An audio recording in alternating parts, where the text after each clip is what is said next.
की राजनीति में कोई पृष्ठभूमि नहीं रही है, उनको आदरणीय राबड़ी देवी जी को मुख्यमंत्री बना दिया गया। एनडीए के अंदर चुनाव लड़ेगी और मेरे नेता ने बार बार कहा है कि हम 243 सीटों पर चुनाव लड़ेंगे, वहां जहां हम स्वयं लड़ रहे हैं और जहां एनडीए का जो प्रत्याशी है हम उसके लिए भी उतने ही मेहनत से और उतने ही कर्मठता के। मुद्दा बिहार का विकास होना चाहिए, मुद्दा बिहार को कैसे फर्स्ट और बिहारियों को कैसे फर्स्ट बनाएं, इस पर आप हमको घेरिए। तेजस्वी यादव जी पर बड़ी जिम्मेदारी है। बिहार में वो नेता प्रतिपक्ष हैं, बिहार के 14 करोड़ लोगों की प्राथमिकता किन सवालों में है, कौन सा वो पॉलिसी है जिसके लाने से बिहार में 6 महीने के अंदर में वो रेवेन्यू का जनरेशन हो जाएगा।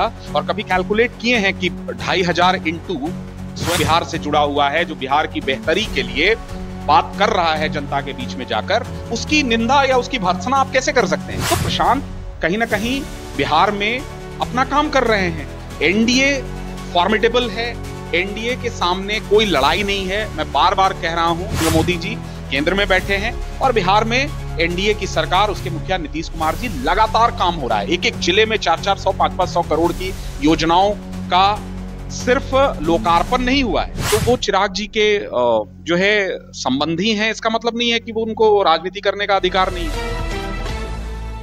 जी नमस्कार, मैं हूं राज पाठक और आप देख रहे हैं बुलेट न्यूज टीवी। देखिए, ये साल जो है वो बिहार विधानसभा का चुनावी साल है और इस साल को लेकर के तमाम राजनीतिक पार्टियां जो हैं वो जनता के बीच में हैं और सीटों को लेकर के समीकरण बैठाने में हैं। लेकिन अब जो बिहार में खास करके चर्चा का विषय बना है इस वक्त, वो है जमाई आयोग, दमाद आयोग। और इसमें कई नेता हैं एनडीए के जिस पर महागठबंधन के नेताओं का आरोप है।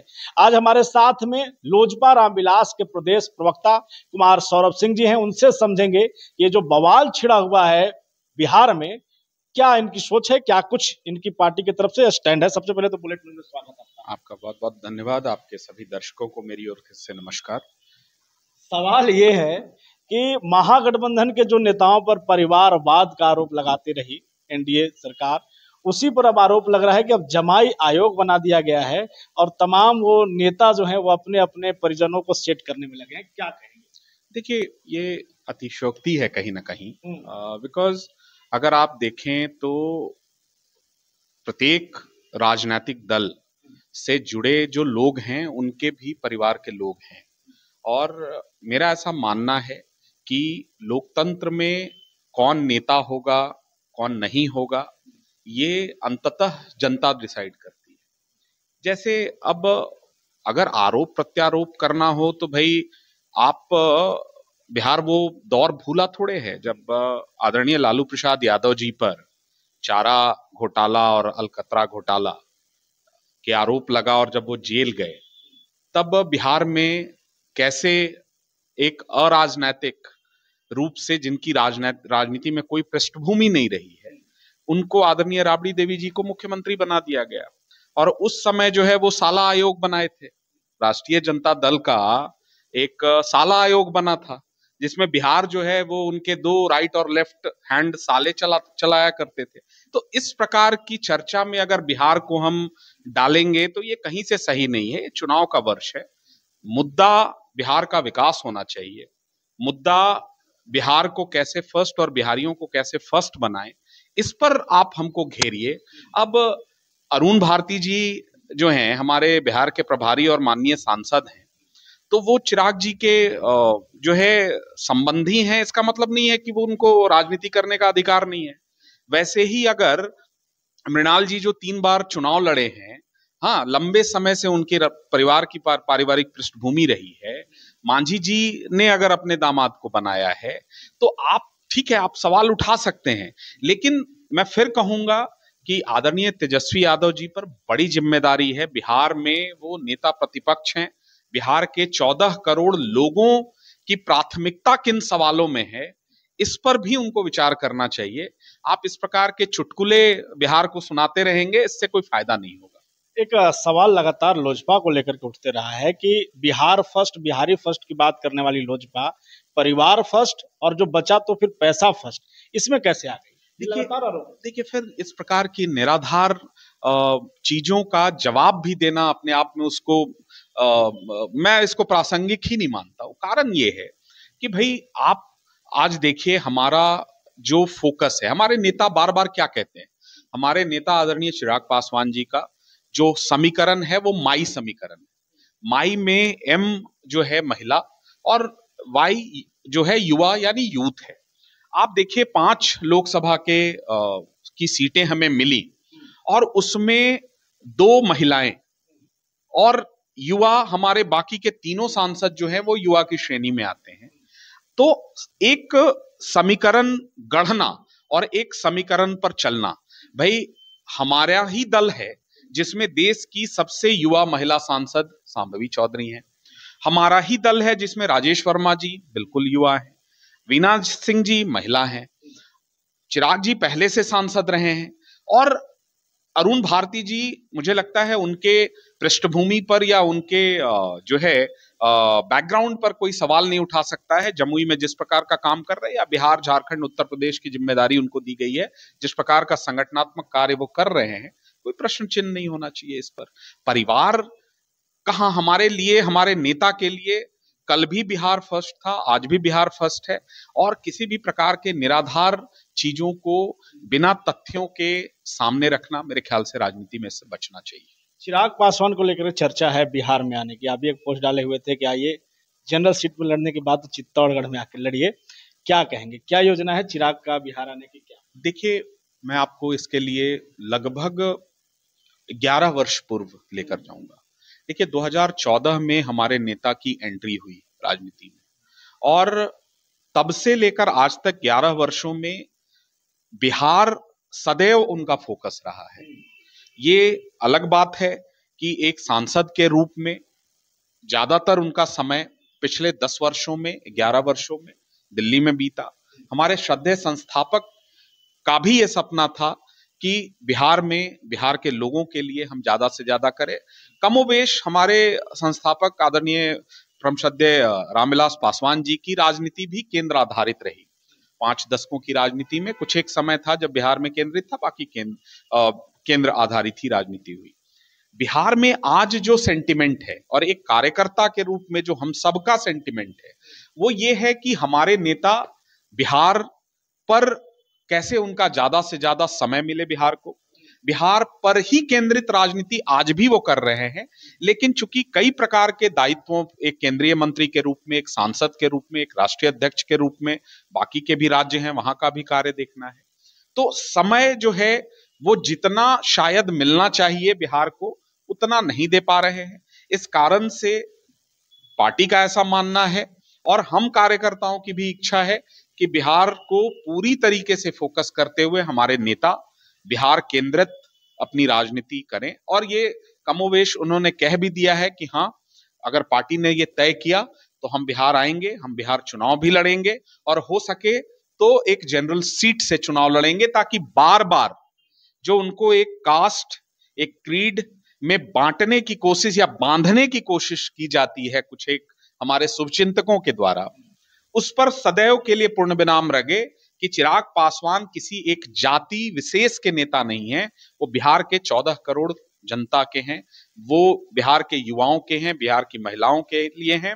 वो बिहार के एक एक व्यक्ति के सुख और दुख में शामिल रहने वाले नेता है।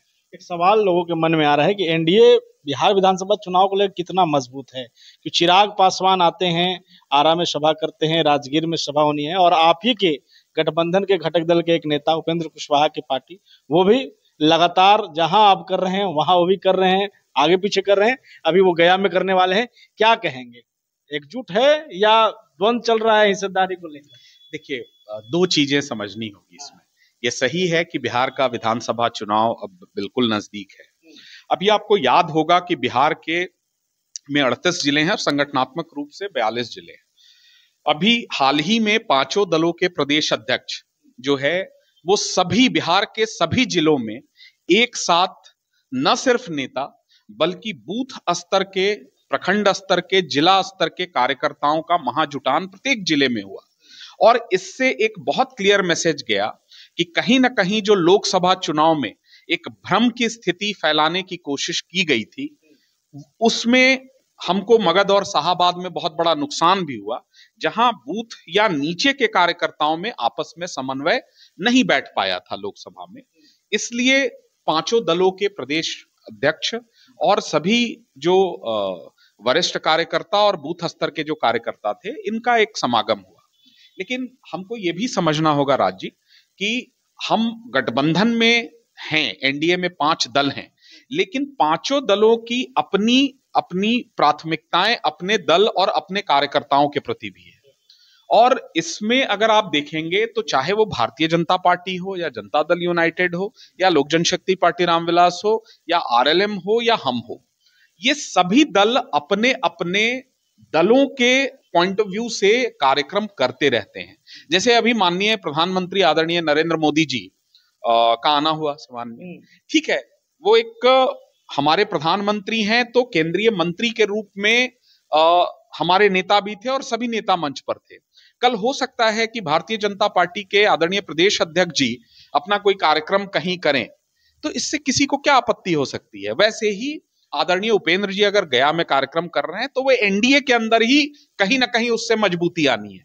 अगर एनडीए से की मानसिकता और विचारधारा से कार्यकर्ता नहीं बटेंगे एनडीए की, नहीं बिल्कुल नहीं, एक ही दिन पर कार्यक्रम दो अलग नहीं बिल्कुल नहीं। देखो हमारा कार्यक्रम राजगीर में है, जहां दलित जो है भीम संवाद जो है वो हम कर रहे हैं, और हमारे जो भी कार्यकर्ता हैं या नेता हैं वो इस कार्यक्रम के माध्यम से हमारे जितने भी सभी वर्गों के कार्यकर्ताओं में संवाद लेकर उन तक गांव-गांव पहुंच रहे हैं।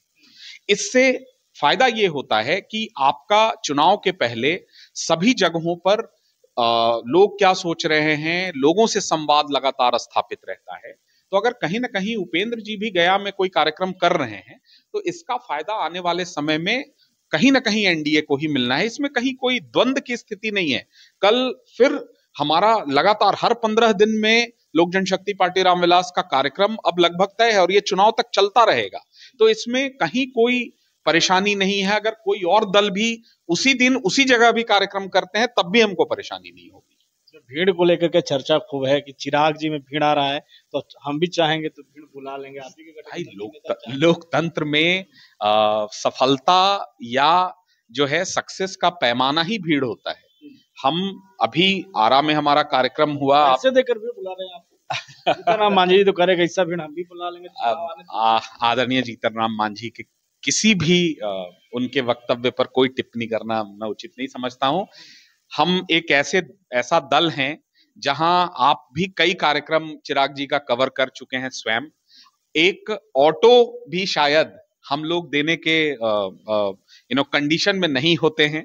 जो प्यार है जनता का चिराग जी के प्रति, जो उत्साह है युवाओं का, वो हम सबने देखा है। कैसे 10 किलोमीटर 15 किलोमीटर पहले से उनकी गाड़ी के साथ कम से कम 500 और 1000 मोटरसाइकिल पर युवा साथ चलने के लिए आतुर रहते हैं। तो भीड़ तो चिराग जी जहां होते हैं वहां भीड़ होती है, लेकिन हम कार्यकर्ताओं का भी ये दायित्व है कि कैसे प्रत्येक पंचायत, प्रखंड और हर जगह प्रवास करके अपने कार्यकर्ताओं को या समर्थकों को उस जगह पर उस दिन कैसे पहुंचाएं, वहां उनको किसी भी प्रकार की राजगीर में परेशानी ना हो।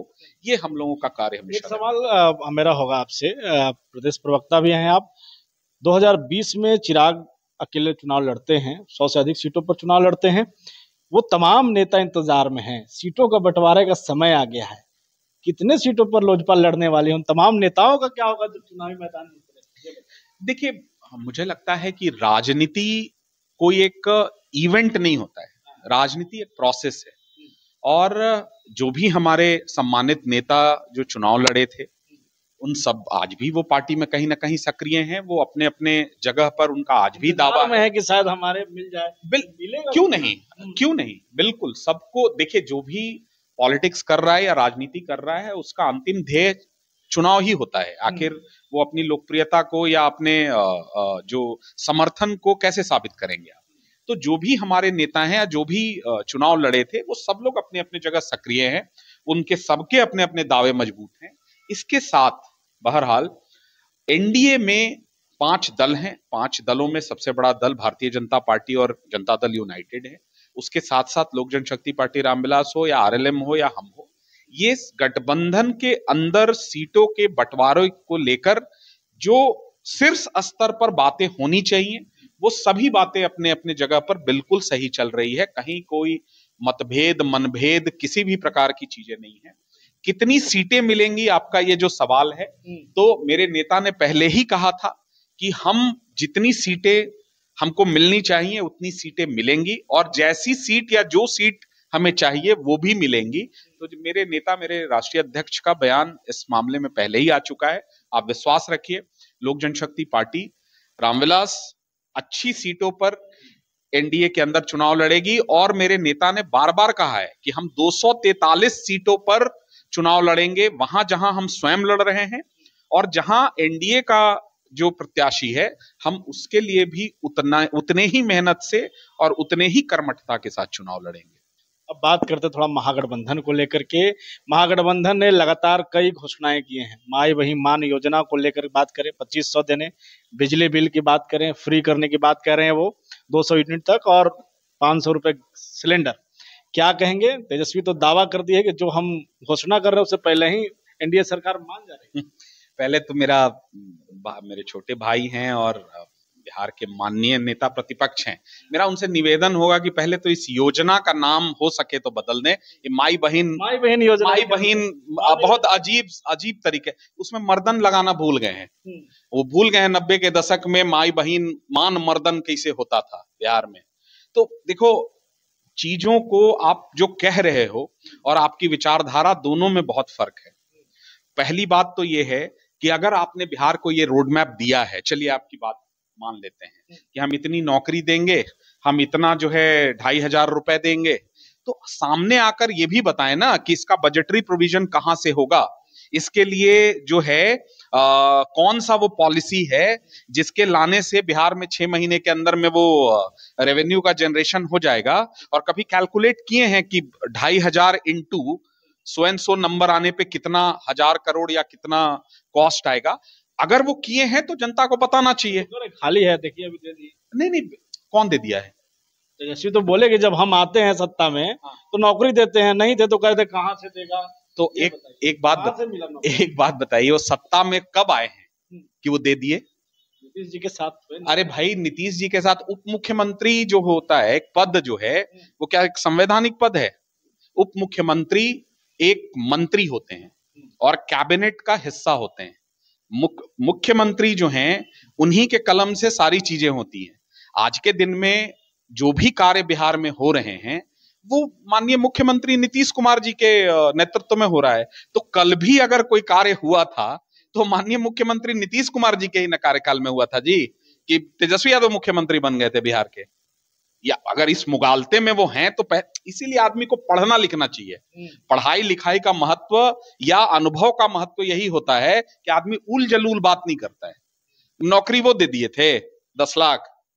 अरे मुख्यमंत्री नीतीश कुमार जी थे ना जी, उनके कैबिनेट में ना ये डिसीजन हुआ था कि कैबिनेट में साइन कर सकते हैं तेजस्वी यादव जी, उस समय किए हो तो सार्वजनिक करें, वो पेपर दिखाएं जिसमें वो साइन किए हो और उनके दस्तावेज से बिहार में नौकरी मिल गया। बात बताइए, ठीक है, आप जो कह रहे हैं लोगों को क्या लगेगा, जनता के बीच में एनडीए कैसे करेगी जब वो कह रहे हैं कि हम वृद्धा पेंशन दिव्यांगजनों का 1500 करेंगे और आप 1100 कर देते हैं, तो लोगों को तो लगेगा कि तेजस्वी बोल रहे हैं, सरकार कर रही है। बहुत बढ़िया है, इसी रोल में हम चाहते हैं कि वो हमेशा रहें।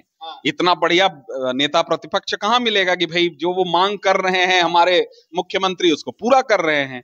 अच्छा है कि तेजस्वी बिहार चाहता ही है कि हमेशा नेता प्रतिपक्ष बने रहें, इनको सत्ता में कभी नहीं आना है। अगर ये भाई इनका ये है कि नहीं, आज के दिन में नीतीश कुमार जी या एनडीए की सरकार जो है वो सारे निर्णय तेजस्वी यादव जो मांग करते हैं वही कर रही है, तो अच्छा है। दिल को बहलाने के लिए गालिब ये ख्याल अच्छा है, आप मुगालते में बैठे रहें। अरे भाई, आप कम से कम पढ़ तो लीजिए ना, मैनिफेस्टो जो है वो क्या है। हमारा manifesto Bihar first Bihari first का मैनिफेस्टो क्या है, उसमें क्या मांग की गई थी, कहेगा तो हम भेज देंगे उसका कॉपी। हम लोगों ने वो मांग की थी। भारतीय जनता पार्टी का अपना मैनिफेस्टो है, उसमें भी वो मांग है। तो अब हम कहां चिल्ला के कह रहे हैं कि हमने कह दिया था इसलिए आ गया। देखिए, समय के साथ जनता के लिए जो भी विकासोन्मुख योजनाएं हैं उस पे सरकार 365 डेज 24/7 काम करती है। और अगर कहीं किसी चीज में देरी हो रही है तो हाँ, सही में ये सभी लोगों का दायित्व है कि उस पर ध्यानाकर्षण कराना उनकी संवैधानिक जिम्मेदारी है। एक नेता प्रतिपक्ष के रूप में कर रहे हैं, अच्छी बात है, उनके लिए उनको शुभकामनाएं हैं। लेकिन ये कहना कि हम कह रहे हैं इसलिए कर रहे हैं, यहीं पे बात गड़बड़ हो जाती है। अब जाते जाते एक आखिरी सवाल, प्रशांत किशोर लगातार पूरे बिहार में घूम रहे हैं, कितनी बड़ी चुनौती मानते हैं? देखिए, प्रशांत जी भी वही बात कर रहे हैं जो हमारे नेता पिछले लगभग 11 सालों से करते आ रहे हैं।